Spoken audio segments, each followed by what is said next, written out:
Queridos amigos, sean todos bienvenidos a Mirada Semanal, el podcast de actualidad de Latinoamérica 21.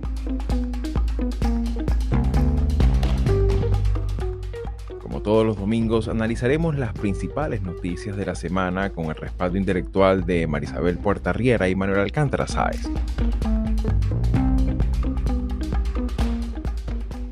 Señoras y señores, ladies and gentlemen, today marks... Damas y caballeros, hoy es un hito verdaderamente histórico y permítanme agradecerles a los negociadores en jefe por su dedicación y su determinación. Han trabajado de forma incansable durante muchísimos años en pos de un acuerdo ambicioso y equilibrado y han tenido éxito. El vínculo entre Europa y los países del Mercosur es verdaderamente uno de los más fuertes en el mundo.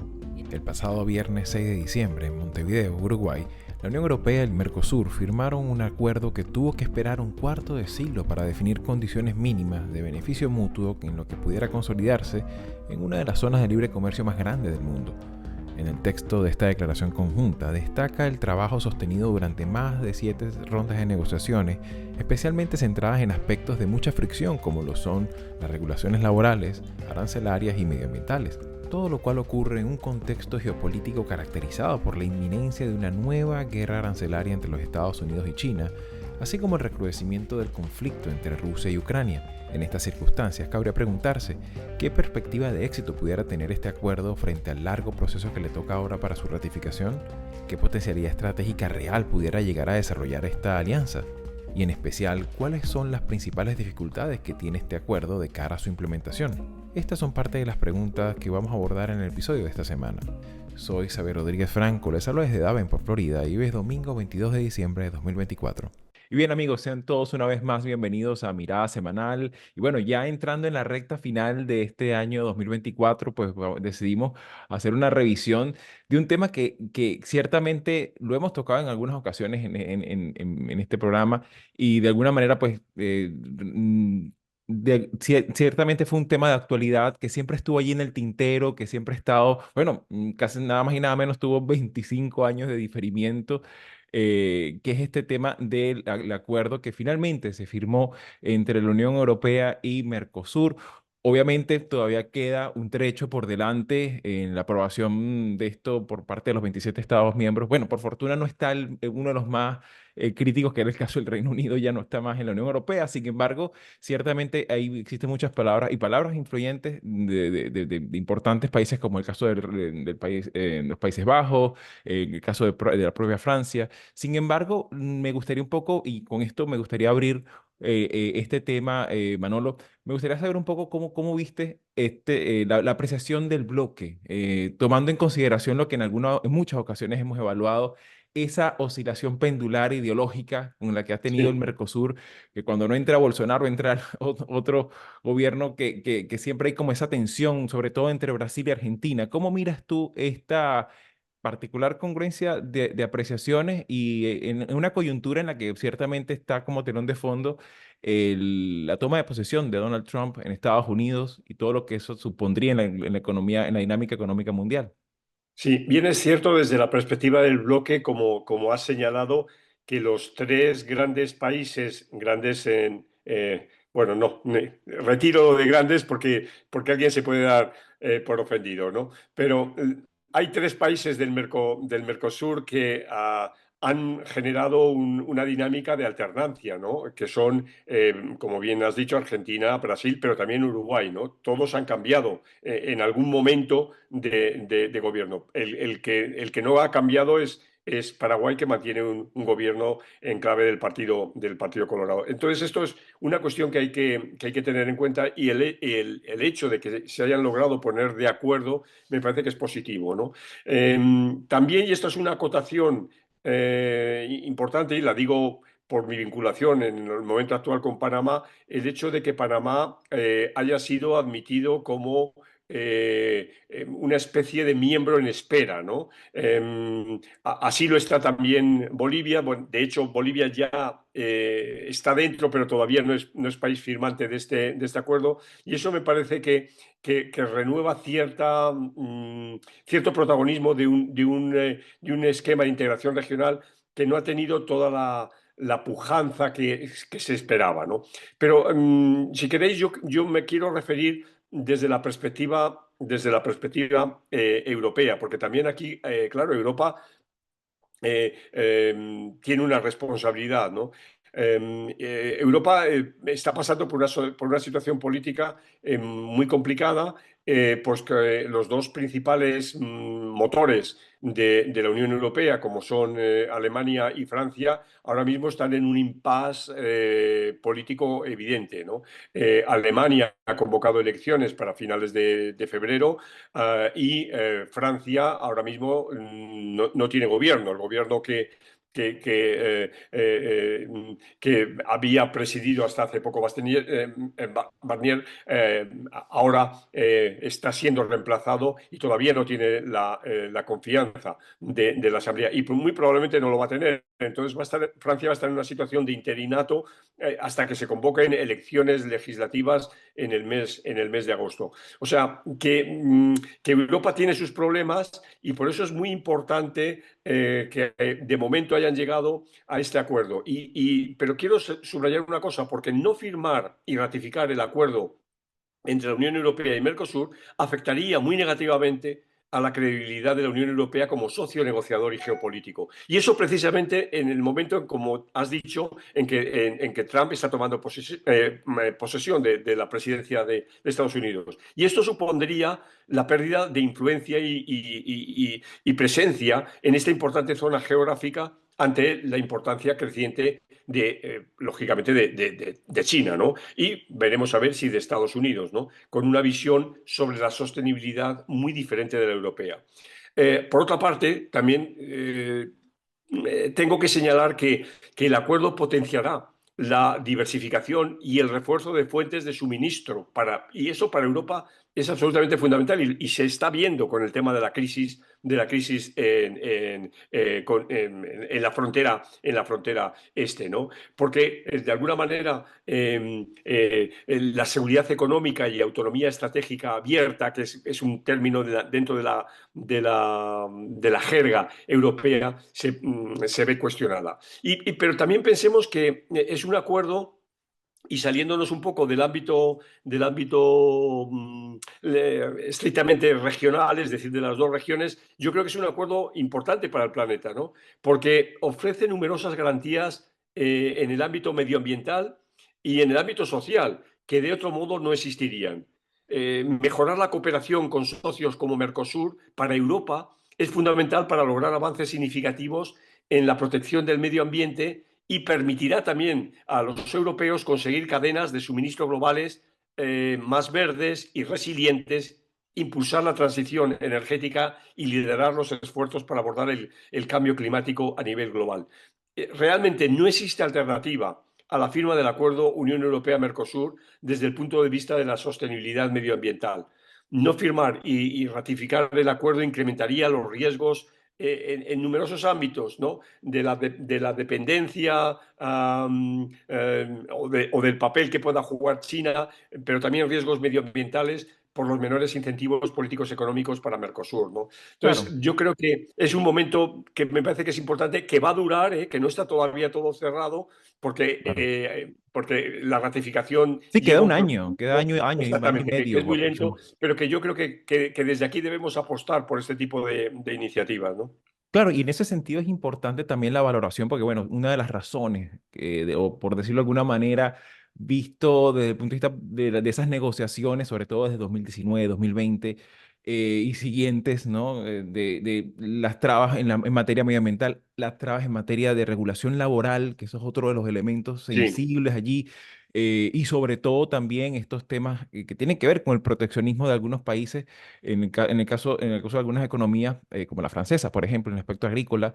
Sin embargo, es interesante y me gustaría ahí también tu valoración, Marisabel, porque esto llega a un momento geopolítico sensible, ¿no? Donde Manolo ha señalado varias cosas, como el tema del retorno al poder de Donald Trump, también la sensible situación que se vive al este de Europa, específicamente en los conflictos abiertos que siguen existiendo, no tan solo en el caso de Ucrania y Rusia, sino también con todo esto que está ocurriendo precisamente en este año 2024 en todos los vecinos de Israel. Y en ese sentido, pues evidentemente el tema de cadena de suministros, el tema también de barreras arancelarias y sobre todo de prosperidad económica es un tema que está en el centro de este acuerdo.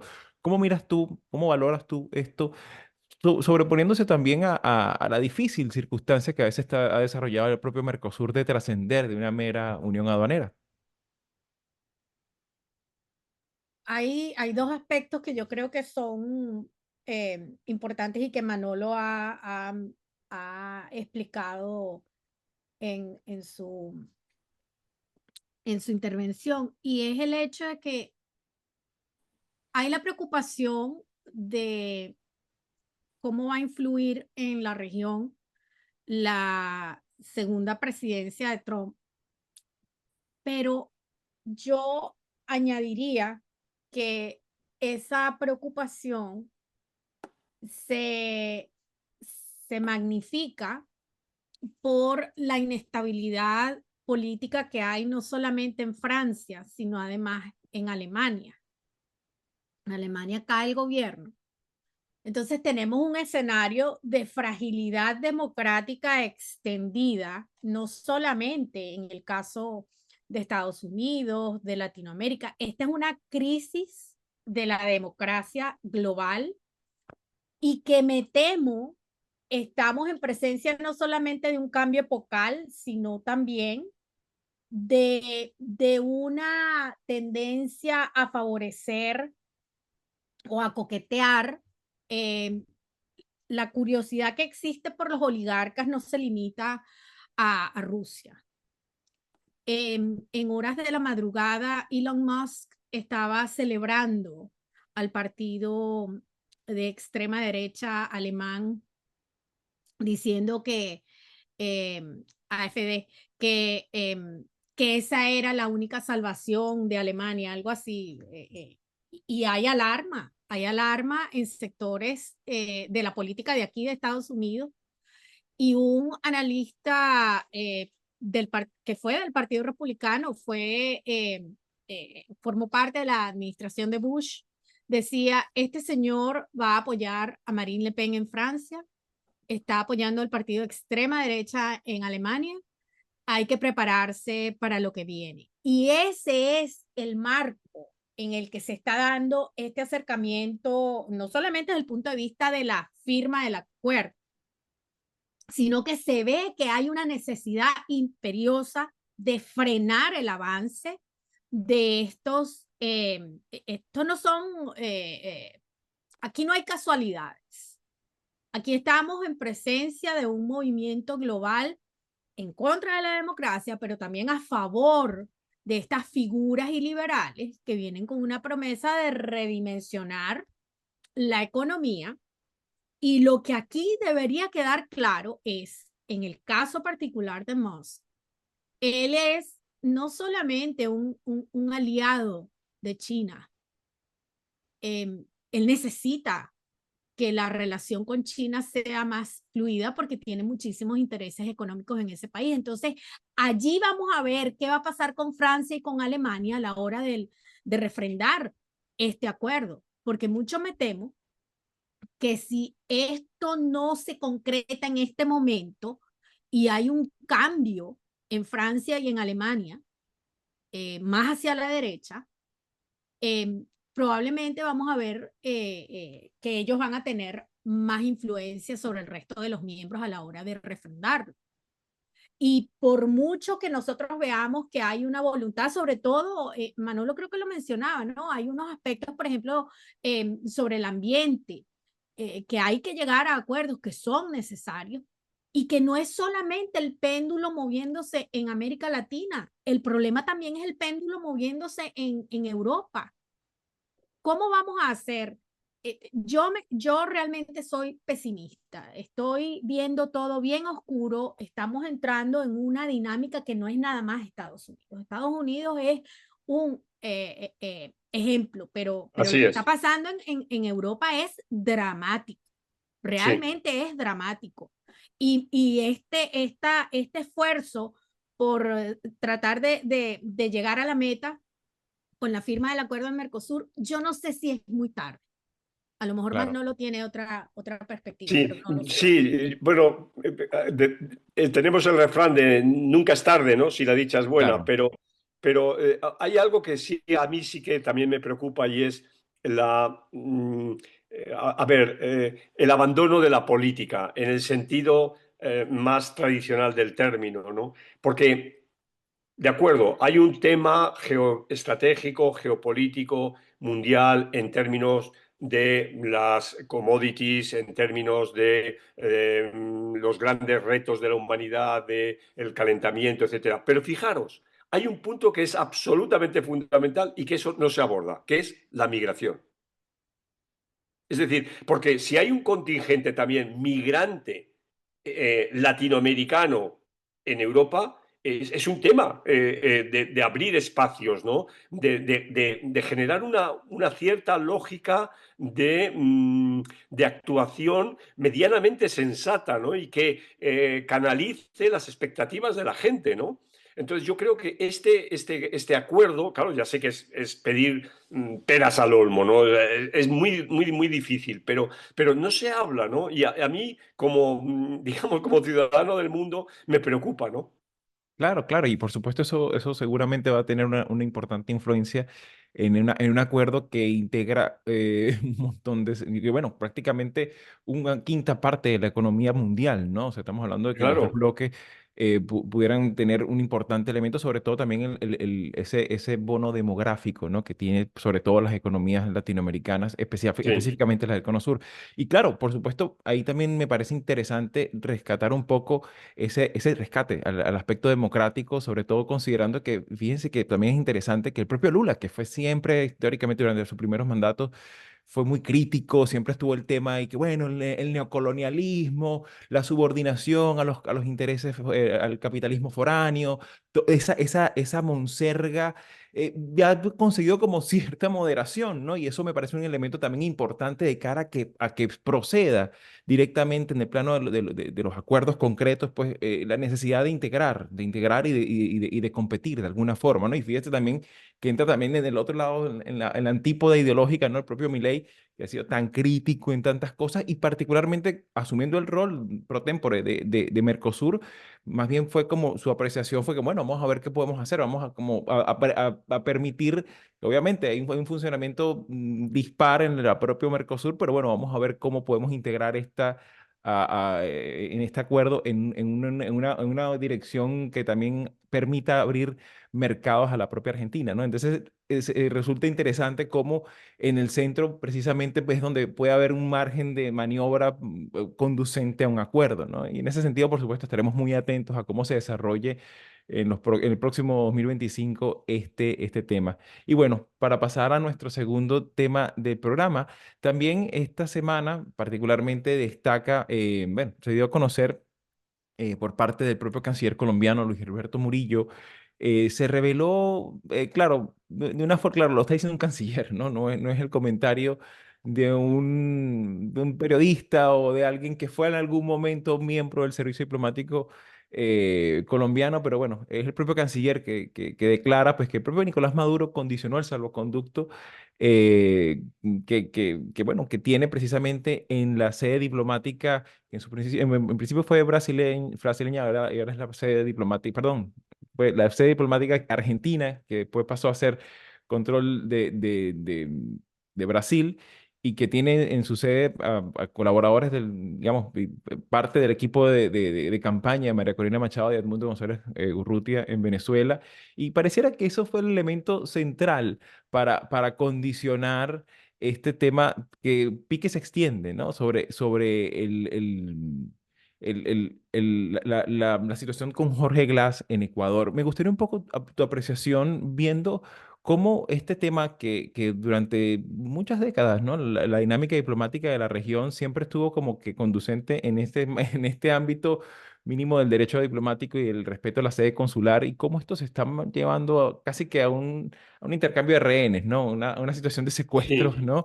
Y cómo se ha banalizado esta figura tanto del asilo como el tema de la extraterritorialidad de la sede diplomática por criterios bueno, podían ser muy cuestionables. ¿Cómo miras tú todo este escenario con esa perspectiva también histórica, Manolo? yo creo que con gran preocupación, ¿no? Porque se ha roto un principio, como has señalado, diríamos sagrado en el ámbito de las relaciones internacionales, ¿no? La actuación del gobierno ecuatoriano violando la embajada mexicana, ¿no? De una manera como se hizo, bueno, pues es un disparate, ¿no? Lo mismo, claro, que ahora lo que estamos viendo en Venezuela con, la, con este acoso, ¿no? A la embajada, a la embajada argentina, ¿no? Lo veo ya digo, con enorme tristeza, porque fijaros que en Panamá tenemos un ejemplo, un caso contrario, ¿no? Digamos, muy loco también, ¿no? Que es el expresidente Martinelli está refugiado en la embajada de Nicaragua, ¿no? Lleva ahí prácticamente todo el año porque está perseguido por la justicia panameña bueno, Nicaragua, fijaros que ideológicamente hablando podríamos decir que están en teoría, ¿no? En las antípodas y este hombre pues se ha sentado en la embajada de tal manera que hasta ha hecho obras dentro de la embajada para tener sus propias oficinas, etcétera. Claro, es Vox Populi que está pagando una especie de renta a los Ortega por uso de esta embajada, ¿no? Entonces, claro, esto es un dislate más en este proceso que a veces vemos de proceso preocupante de desinstitucionalización, ¿no? Que en Claro. el caso de Ecuador todavía puede ser llueve sobre mojado, ¿no? Porque fijaros que si ahora mismo abrimos el panorama de las noticias que podemos ver sobre Ecuador, pues nos encontramos con una vicepresidenta,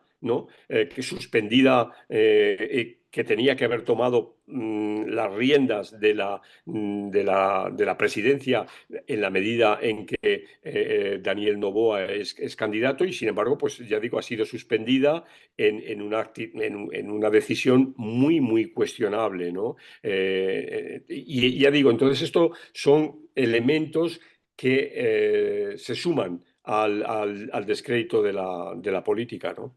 Claro, claro, y sin lugar a dudas, y sobre todo tomando en consideración que hablamos de, como bien señalas, pues de principios fundamentales del derecho internacional, y sobre todo que también llama mucho la atención también el nivel de ensayamiento. Por ejemplo, el caso venezolano destaca que cómo convertirse diplomática en prácticamente una cárcel, ¿no? Con Sí, francotiradores sí, apostados en los alrededores, donde les cortan sistemáticamente los servicios básicos. O sea, sí, estamos hablando de que no es que puedan haber algún tipo de interpretaciones laxas, ¿no? Del derecho internacional, sino que estamos directamente en presencia y aparte, este nivel de hostilidad lo está teniendo no con países que están del otro lado del planeta, ¿no? Con la embajada de exacto, Brunei, ¿no? O qué sé exacto, yo, sino que son los países que de alguna forma son referentes en la diplomacia de la región, como el caso de Argentina y Brasil, ¿no? Y en ese sí. sentido, Marisabel, ¿cómo miras tú todas estas circunstancias con esa perspectiva y sobre todo considerando bueno, ciertamente esto se está utilizando también en clave política al interno en Ecuador? No solamente a lo interno de Ecuador, es que a mí me parece que lo grave es que además de que se está pateando el derecho internacional, se está utilizando el asilo y ya lo hemos vivido aquí en Estados Unidos también, ¿no? Se está utilizando, manipulando, tergiversando la figura del asilo. Pero es que además esto se está haciendo, como lo mencionaba Manolo con el caso de Martinelli, es que no es nada más para la gente que está huyendo de la violencia, que utilizan el mecanismo del asilo político, es que los mismos políticos lo están utilizando porque lo de Glass es un caso, pues, serio, ¿no? Está acusado de corrupción. El alegato que hace el gobierno de Ecuador no es que no tengan razón, el problema es que están violando la legislación. Esa es la realidad. Pero además, añadiéndole gravedad a ese atropello a la embajada mexicana, está el hecho de la intervención colombiana y hablando claramente de cuál es el chantaje del gobierno de Maduro, involucrando inclusive gente que no tiene que ver con este asunto, ¿no? Porque eso es lo que a mí también me parece grave. Hay una situación de prácticamente de rehenes en el caso de los venezolanos asilados en la embajada argentina. Entonces llega y se cuela el caso de Glass ahí en esa conversación. Esto es grave cuando se utilizan este tipo de mecanismos para avanzar en objetivos políticos. Hace unos meses, cuando tratábamos este caso justamente y veíamos cuáles eran las reacciones tanto del gobierno mexicano como del gobierno ecuatoriano, lo comentábamos en este espacio. Es muy grave, se está lesionando el uso del mecanismo, pero también se está agravando el tema del marco jurídico de este derecho. Y lo que estamos viendo ahora es peor todavía, porque son gobiernos, la canciller colombiana, la canciller ecuatoriana lo dijo, bueno, nosotros no podemos aceptar este tipo de presión, es un chantaje, es una extorsión, pero además, ¿qué tiene que ver el caso de Glass con el caso de los venezolanos asilados en la embajada argentina? Aquí lamentablemente, y eso creo yo que hay que decirlo, el abuso y el atropello del gobierno ecuatoriano al invadir la embajada mexicana está dándole apertura a todos estos elementos que no necesariamente tienen que ver con este caso. Creo que debemos insistir en señalar que aun cuando podamos estar muy en desacuerdo porque Glass está condenado, ahí hay una sentencia firme, ¿no? El hecho es que hay que respetar los mecanismos institucionales del marco jurídico y por supuesto de la diplomacia, y eso lo que queda claro es que no tiene ningún valor porque estamos viendo como otros gobiernos autoritarios, en este caso, se están valiendo de ese mecanismo, ¿no? Claro, Creo que el ejemplo que usó, que señaló Manolo sobre el caso de Martinelli es claro, ¿no? En ese claro, sentido. y creo que yo que también hay un elemento donde tú le permites, también le abres la puerta, pues abres como esa caja de Pandora, le abres la puerta Exactamente. a que, bueno, ese estilo criminal que muchas veces, Así es. por lo menos en el caso venezolano, de esas famosas puertas giratorias, y bueno, te libero a algunos presos, que aunque sean Ujú. inocentes o no, da igual, Sí. los libero, pero retengo otros y de alguna manera tengo personas como mecanismo de canje y de chantaje y como Ujú, instrumento de política ujú, exterior, ¿no? ujú. O sea, ¿a dónde Sí, estamos llegando, no? Entonces, exacto. claro, eso por supuesto es importante y por supuesto que este va a ser un tema que vamos a seguir examinando.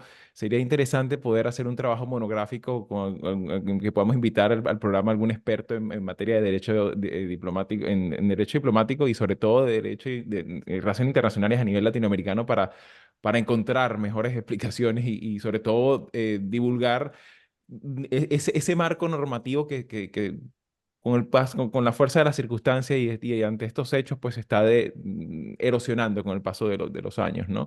Así que bueno, mis queridos, de verdad, muchísimas gracias una vez más por sus apreciaciones, por estar allí. Y bueno, y por supuesto, seguiremos haciendo seguimiento a todos los que son los acontecimientos más importantes a nivel político en la región para las próximas semanas. Así que bueno, será con mucho gusto aquí en Mirada Semanal la próxima semana.